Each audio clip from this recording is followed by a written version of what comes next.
welcome to The Rebel Rebel. It's a podcast for creative rebels and entrepreneurs of all shapes and sizes. We're always on the hunt for new rebels to meet and talk to, so if you are one or you know of one, please drop us a line at rebel@therebelrebelpodcast.com. This show is sponsored by the Friday Sock Company, home of purposefully mismatched socks that make every day feel like Friday. You can check them out at fridaysocks.com. This show is also sponsored by you, if you want. Head on over to patreon.com/rebelrebelpod and become a supporter of the Rebel Rebel. You can get cool merch, unreleased content, behind-the-scenes stuff, and even shoutouts that'll travel the globe to our listeners in 49 countries. Check it out. This episode, we meet Warren Cummins of Rocky Mountain Sidecar Adventures, who once asked the question, I wonder if I could bottle this and sell it. Well, not going to spoil it for you, but they're 6 years in and show no signs of slowing down. Thanks for tuning in. Here's the episode. All right, so here we are in Kensington studio with none other than Warren Cummins from Rocky Mountain Sidecar. Hi, how are you doing? I'm good. How are you doing? I'm great. Great, yeah. So just to bring listeners up to speed, it is January 31st. That's correct. 2020. Yes. You showed up, and we're in Calgary, Alberta, Canada. Yep. Middle of winter, and you arrived on a motorcycle. That's right.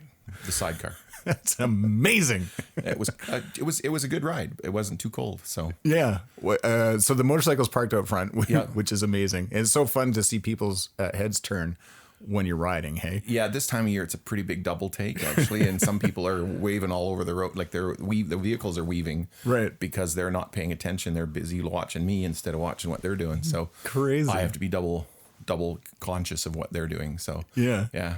That's wild. So was it super cold? It's about 2 degrees out this morning, so plus 2. Yeah. So, a little cool on the fingertips, but I've got warm gear and Heated heated grips. Heated grips on the bike and good warm gear, and just rode over. And it was about a 25-minute ride from my place. So that's great. awesome. Yeah. So for those not familiar, Calgary is in the foothills of the Rockies, the Selkirk Range. And you're basically you do tours all throughout the foothills into the Rockies, as well as city tours and stuff like that, but all done on sidecars. Yes, that's right. So we use what we call the Ural sidecar motorcycles for our tours. Right. We've also added a couple of other motorcycles with sidecars to our fleet, and we take people on tours through Calgary, City of Calgary tour. And we have 2 different ones we do. We do a sort of the flash tour, which is about 70 minutes. Yeah. And then we do a ghost tour, which is an evening thing in the summer. And we do that. It's about a 3-hour because there's a couple of stops at pubs. And oh, nice. And we have our professional storyteller, Callum Lycan, comes out and he does our narration and he does all the ghost stories for us, which is great. Yeah. And then we also run a foothills tour, which runs about 2.5 hours through the foothills southwest of Calgary. We run our High Spirits Adventure Tour, which encompasses the foothills tour, but also adds on a trip up to the foothills or up to the foot of the Rockies in the Blue Rock Range. Nice. And then we stop at the Eau Claire Distillery and the Chinook Meadery, and our passengers stop and have a tasting and maybe a little tour. Nice. And then we come back to the city, and we do that. And then our big tour is the what we call our Triple C Adventure, which is Calgary, Cochrane, and Canmore. And we kind of run through Calgary out to Cochrane, which has got a real Old West charm main street, and we let people wander there for a bit. And then we head up the 1A, the old highway number 1. Such a good ride. It's such a good ride up that way, and all the way up to Canmore. Yeah. And so then people stop in Canmore and they go for lunch, and they have a little time to wander around. Or this year, we're introducing something new. We're partnering up with Canmore Raft Tours, so people can actually get on the raft, have their lunch on the float, float for an hour down the river, and then we pick them up at the other end of the float and we bring them back to the city. Oh my God, that's fantastic. That's a new thing this year. And so that's our 5 tours that we do. And then we can customize things for people. We'll do all kinds of stuff because we have quite a good selection of cars to pick from. How many bikes do you have in your fleet right now? We have 6-year-old motorcycles. Yeah. We have a Triumph with a British-made Watsonian, and we have a Honda 1100 Shadow with a Bimmer called a Bimmer sidecar. Yeah. It's German-made sidecar that we use as well in our fleet. Wow. So like if there's a group of people, basically you staggered, you're talking to them through communication devices. Yeah, so we have in-helmet communications, and it's a mesh network on our communications. So everybody in the group, the drivers, the passengers, they can all talk to each other. Oh, nice. In a large group. We've just recently upgraded that. So I'm going to give a plug here to Cardo Systems. Nice. If they ever hear this, we are using Cardo Pack Talk Bold systems now, and their technology is just incredible. Really easy to use, really simple. What happens is the mesh is a dynamic mesh, so it's self-healing. So as the riders spread apart, if they break out of the network doesn't lose its cohesiveness. Oh, yeah. And then as they get closer again, it just auto rejoins. Interesting. So it's a really cool technology that we're incorporating there. So that's great. So we can narrate, we can play audio, we can stream audio over the network. It's pretty cool. Yeah. That's awesome. Yeah. I'll have to check that out because I love riding in groups, but I've always found like the Bluetooth stuff right now is good. Mm-hmm. Certainly better than it was way back in when it first came out. But that's cool. That's good to hear. Yeah, this is not Bluetooth. This is actually their own dedicated thing. So crazy. Yeah. Oh, all right. That's cool. I'll put little links in the show notes after this. Awesome. That's great. So were you at the motorcycle show? Yes, we were. Yeah. Awesome. And how was that? Like, so, and just to bring people up to speed here, we have got a show every, midwinter here in Calgary. It's a motorcycle show. People can talk about the stuff that they're doing. How was the attendance? The attendance was great. We got the numbers from the show. I think they had about 26,000 people come through the show. Wow. I felt like I talked to every single one of them, although I know I didn't. But we talk about the sidecars, and we talk about our business, and we present it, and we're not there to sell anything at the show. We just provide information, and then people can book with us when they want and look at things. We also are the reps for Watsonian Sidecars, which is the British-made sidecars. Watsonian's been producing sidecars for over 100 years. Wow! So we're the Canadian rep for them as well. Oh, so we bring the Watsonian side bike and sidecar in, and we present that. Yeah. This will show my lack of knowledge in sidecars. But is that the one that looks like the Harry Potter? Yes. Sidecar? Yes, it is. Okay. Yes, it is. So Watsonian sidecars built 7 sidecar motorcycles for the Deathly Hallows, the first Deathly Hallows movie, where Hagrid and Harry escape from Privet Drive. Yeah. And so those bikes, there were 7 made for the movie in a very distinctive, what they call Zenith blue, which is a very distinctive British color. And in the book, Sirius Black owns a Triumph, but on the movie they put Andy Coltrane on a 500cc Royal Enfield. Right, to make him look bigger. Huge. Yeah. He's about my size. Movie magic. Yeah, and then they used another guy as a double there in the movie to play Hagrid. He was he was a wrestler, professional wrestler, and he's about 6'8" or 6'9" to do the big scenes, but he doesn't actually talk. He just walks around. Looms. Yeah, pretty much. Yeah. Pretty much. So I guess this is a great segue into another side of your business, which is the movie motorcycles. Mm-hmm. Right. Yeah. So we also have we have the Harry Potter bike that we use. We can't officially call it the Harry Potter bike. We call it the Wizard, as seen in Harry Potter. Nice. Clever. And then we also have what we call the Indiana Jones motorcycle from the third movie, the third installment. It's the sidecar motorcycle that Harrison Ford and Sean Connery used as a prop in the movie. So we have Junior. Yes, we have that one. That's all been, it's the same year, make, and model as the one used in the famous chase scene. Wow. There are actually 4 bikes, I believe, used in that series of shots in the movie. 2 are of one brand and 2 are of another brand. And we've got the one that was the featured one in the big where they crashed through the barricade and all that kind of stuff. So we have that bike as well. Yeah. So we have that, and we can take those out and we do photo shoots for people. Nice. And they can go for a ride on them. They all, everything runs. They can go for a ride. They can ride like Harrison Ford, or they can ride like Sean Connery, and have a great time that way. Yeah, that's outstanding. So let me back up a second, and so you and your wife Nicole run this company. Yes. Why did you guys start this thing? Well, years ago, I was abroad, and I saw Ural motorcycles being used actually by some of the military people, and there were 3 guys on it the sidecar bike, and I think they were the Danish or the Dutch. I can't recall it exactly, but and they were running around, and they had 3 guys on it, and and they were loaded down with all their gear and weaponry and all this kind of stuff on the bike.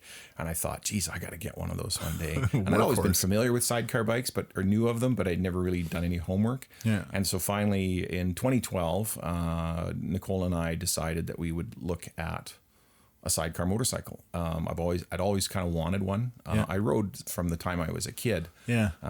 And so I thought I'd like to try a sidecar. So we went to Destination Cycles in Airdrie, another plug there for our dealer. Right and we talked to them about the Ural sidecar motorcycles. And we bought a brand new 2012 sidecar, which has on-demand 2-wheel drive, these kinds of things. And so we started riding it. So cool. And we had a few, the first time out was a little, you got to learn to ride them. It's different handling dynamics than a regular 2-wheeler. Oh yeah.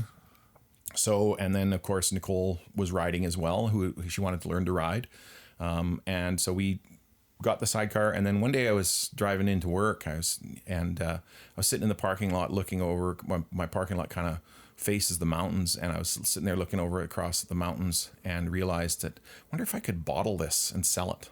So I went back with the idea to Nicole. I said, what if we did sidecar tours? I wonder if anybody does this. And so we started researching online. Wow. And it was a beautiful sunny morning, pink, the sun was coming up over the mountains. The mountains were nice and pink, and really pretty day. And so we went home and we started researching, and we found there were a handful of sidecar touring companies around the world.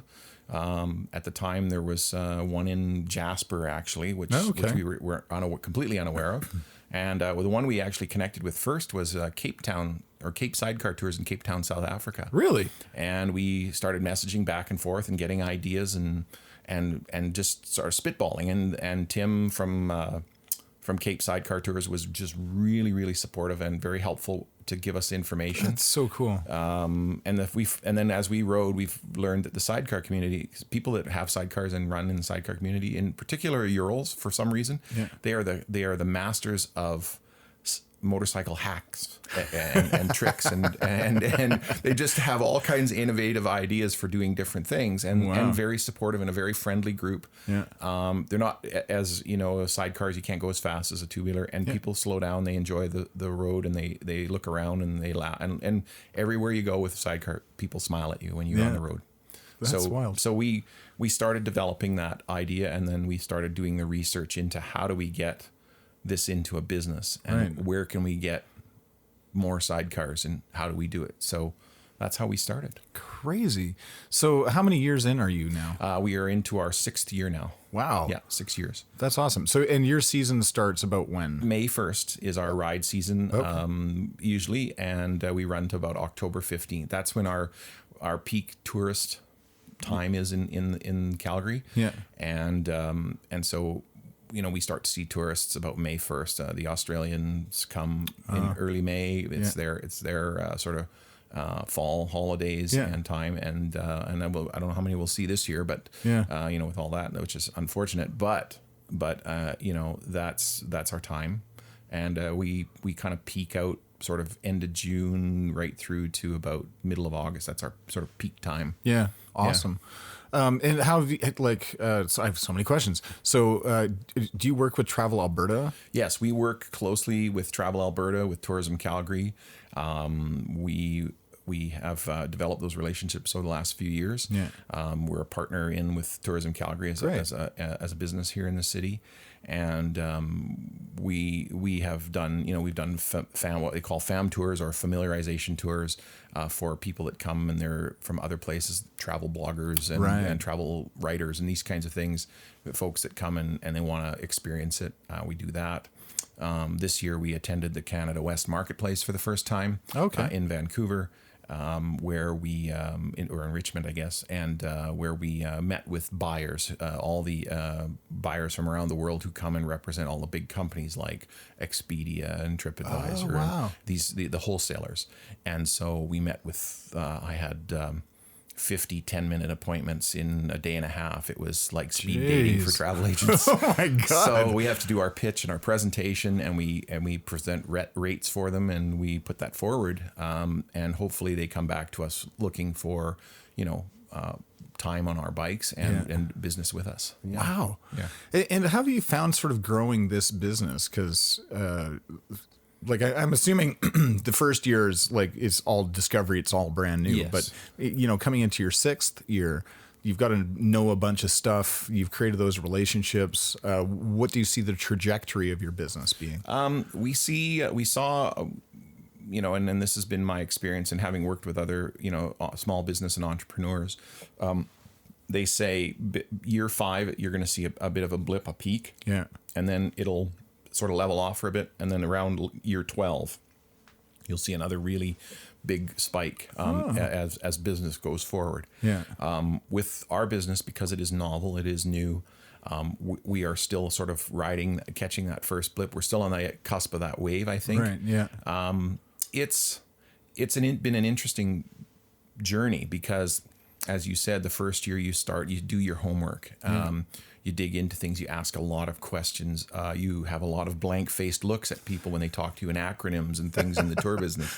Yeah. I'm fortunate enough to have had worked for a tour company in many years ago in another part of the country, and so I have a little bit of understanding of how it all works. Yeah. Whereas anybody getting into this for the first time that hasn't been a tour or a travel operator is going to it is a huge learning curve. Yeah, no kidding. And what have you found to be the most difficult thing about not just tourism but running your own business? It's just, I think for us, because we're still both working full time, and we run our business seasonally, and then we have our on contract drivers that work for us. Is just making sure communication is clear, what the expectations are, and staying on top of things, because things can happen so fast in the tour business. Yeah. One day we're doing this, and the next day it's just turns on its head, and we're going in a totally different direction because the trend is saying this is what people are wanting. So we're constantly shifting our. We're trying to find that sweet spot. Right. To you can't please all the people all the time, but Yeah, we're gonna try. I mean, that's really at the end of the day, that's what we're trying to do. Yeah. And make it available for as many people as possible. That's awesome. Yeah. Sidecars are just so cool. Like just so damn cool. What's your favorite part about this business? I think for me, the favorite part is the networking that you do. I think, and I don't just mean with other businesses, but with your clients, the people that come and ride with you and take the tours. But it's just the relationships that you build. I think just getting to know everybody and working with people and seeing it kind of all come together when you finally hit on something that everybody really is enjoying. Yeah. That for me is the exciting part of it. Seeing it grow, obviously, and having a winning idea, I think for me is I'm a creative person by nature, and so I've got to be in creative mode. If I'm not, I go absolutely crazy, right? Because I can't express myself. So, our business allows me to do that in the way we present our bikes, the way we market it. Those are the creative outlets for me as well. Yeah. So I don't know if I have one favorite thing, but I think at the end of the day, it's probably a combination of things that makes it sort of my favorite thing to do. And I would rather be riding than anything else. If I could just ride, I would just ride. Yeah. But I know as a business owner, I have to manage it. Yeah. And we're still in the mode where Nicole and I are we're managing everything ourselves. Yeah. But at some point, we're going to hit a critical mass, and we're going to have to bring more people on board to help us with that for sure. Right. And then maybe you get to do more riding and less, day-to-day bookings and stuff like that. Yeah. Keeping the ship running. Yeah, exactly. Do you have any sort of favorite moments from a tour that sort of stand out for you? I've had a couple of great, just really hilarious passengers that, you go out and they just get you laughing and you can't stop. And we had a couple of ladies last season, a year ago, that we took out, Nicole and I took out, and a mother and daughter team. And And these ladies, they just laughed the whole way. Mom was nervous about getting in the sidecar. And then when she got out there, she just giggled the whole way through. She just thought this was the best thing she'd ever done. And they were telling jokes and horsing around with us. And we laughed the whole way. Those are the ones that, we everybody's interesting, right? That comes on a tour. Some people sit quiet and don't say much. And other people, they chat it up. Yeah. But these two were just over the top. I mean, they were so, and they were telling dirty jokes and and it was just the best, one of the best tours I'd been on. So those kinds of opportunities are really neat. I just enjoy that so much. Well, and it sort of begs the question, what's the youngest passenger you've ever had? I think the youngest passenger by themselves in the sidecar, I think was about 8 years old. Wow. Yeah. So cool. Yeah.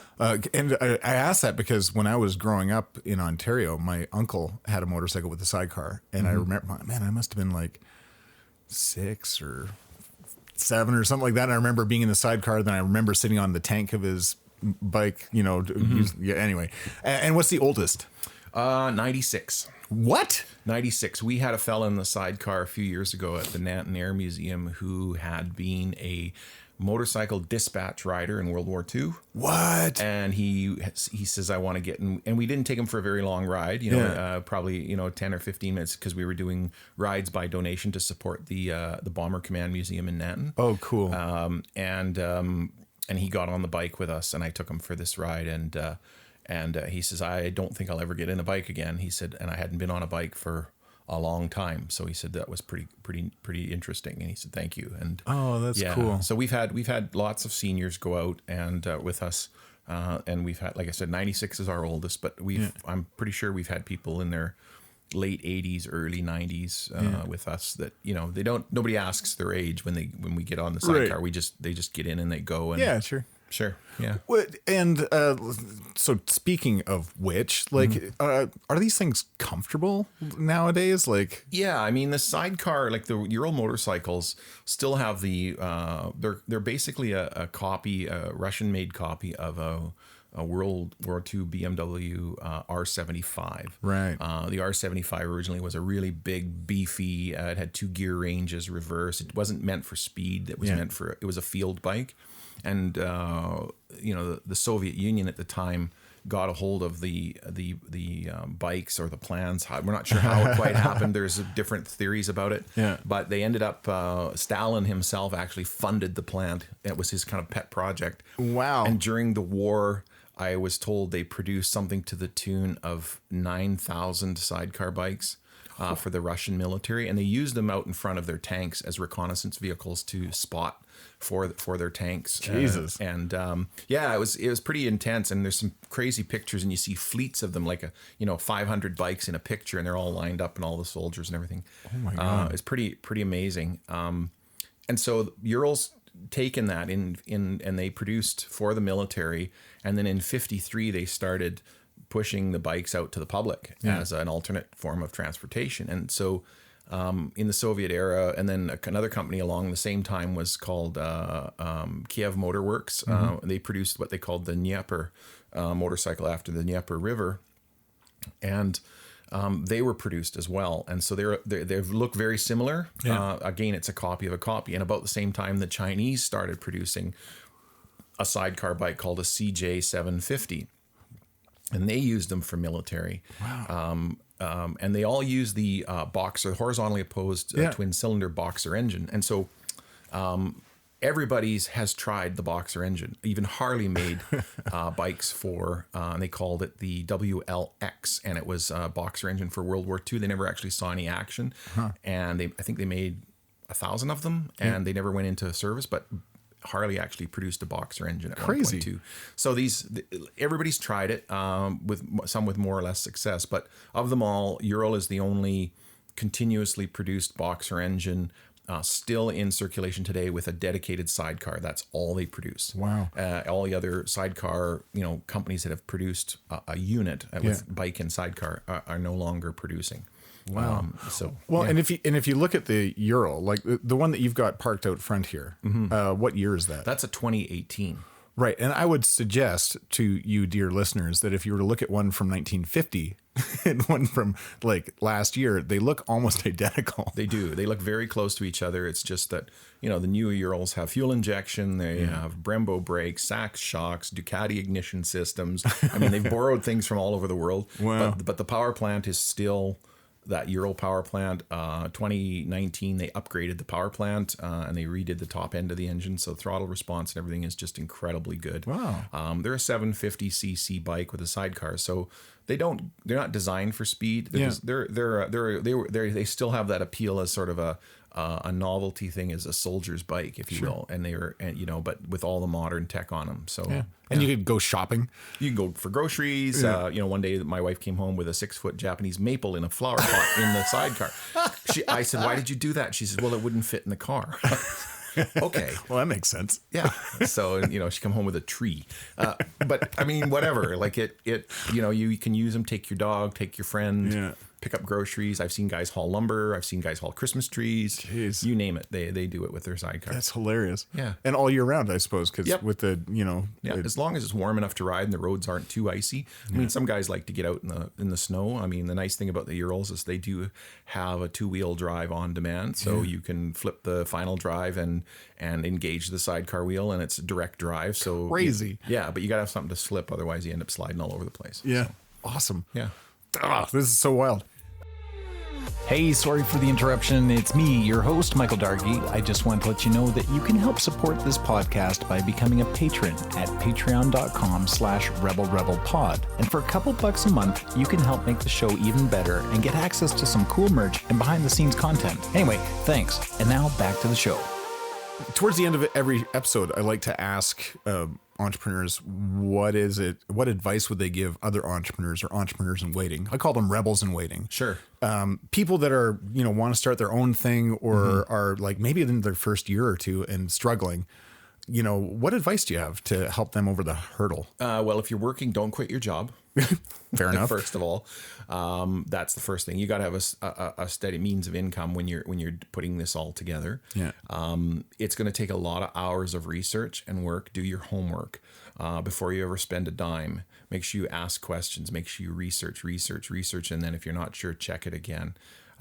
Because you can depending on what kind of business you're trying to drive towards, you may find yourself, you find the pitfalls by accident, but sometimes those can be fatal in terms of the business. And so you want to really make sure that you're asking people that have this experience, that you can work with, that you trust. There's a lot of misinformation out there, and people for giggles, no more than anything else, they will send you in the wrong direction just to see you twitch. Really? We've had that experience a couple of times, and it's just, why would somebody do that? But that's kind of some people just think that's cool or get kicks from that, and I don't understand it. But wow. But do the homework. That's the big thing. Invest slowly in your business and only spend what you absolutely have to, because a ultimate goal of any business obviously is to make money. Yeah. And you want to try and stay obviously in the black. Yeah. For us, it was a big capital investment with all the Sure, bikes, yeah. huge. And then, there's been a few things that really take a punch out of the bottom line because of the nature of the and each business will be unique to that. Yeah, sure.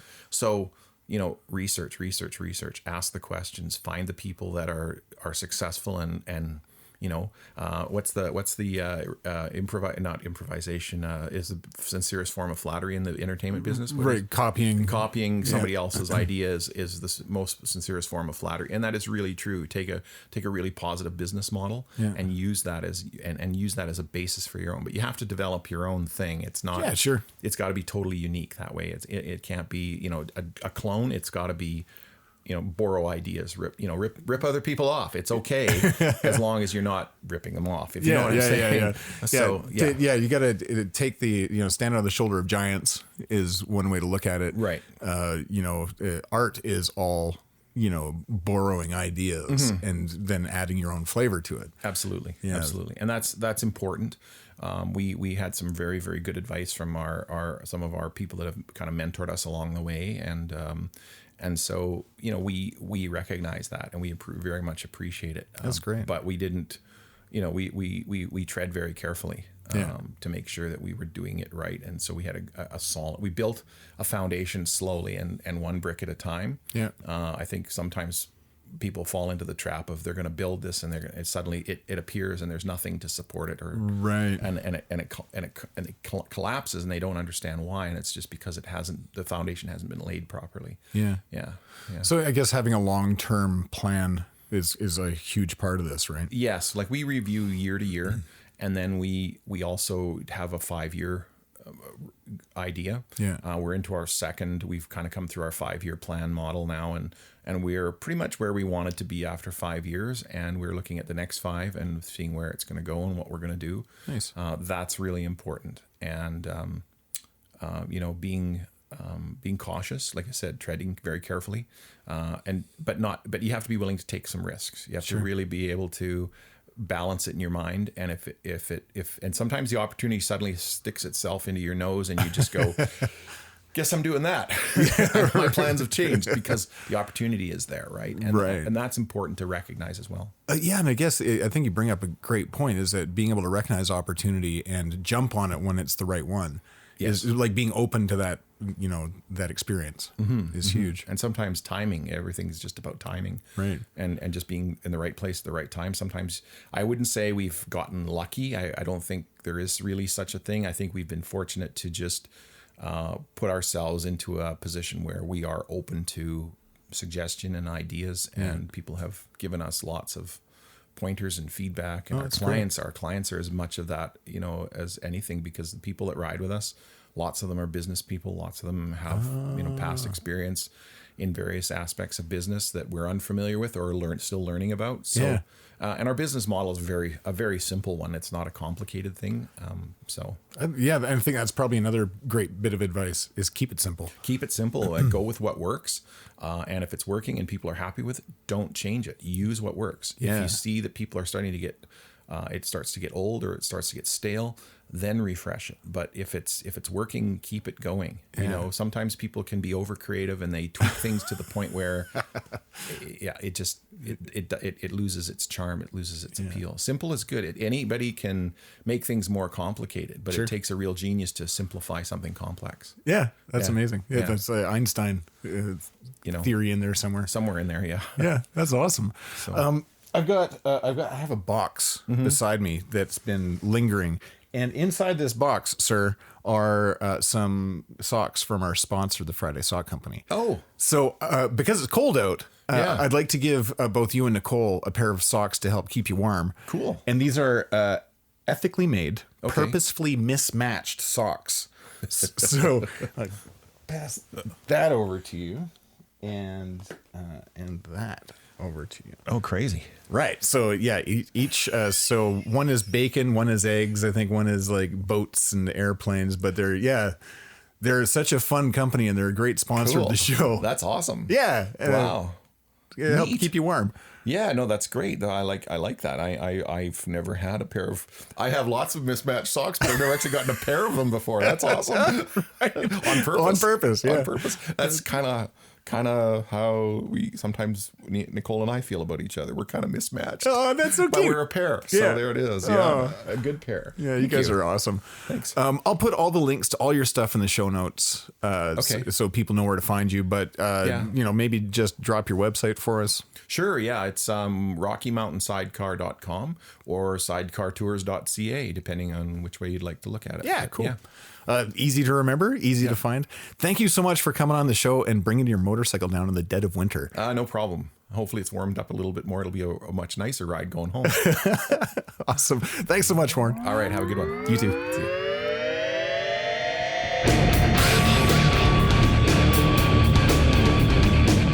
Thanks for listening. Next episode, I talk with Robin Sturrett. She's a shameless peddler of hope and all-around amazing human. Don't miss it and subscribe wherever you get your favorite podcasts. Catch you later, Rebels.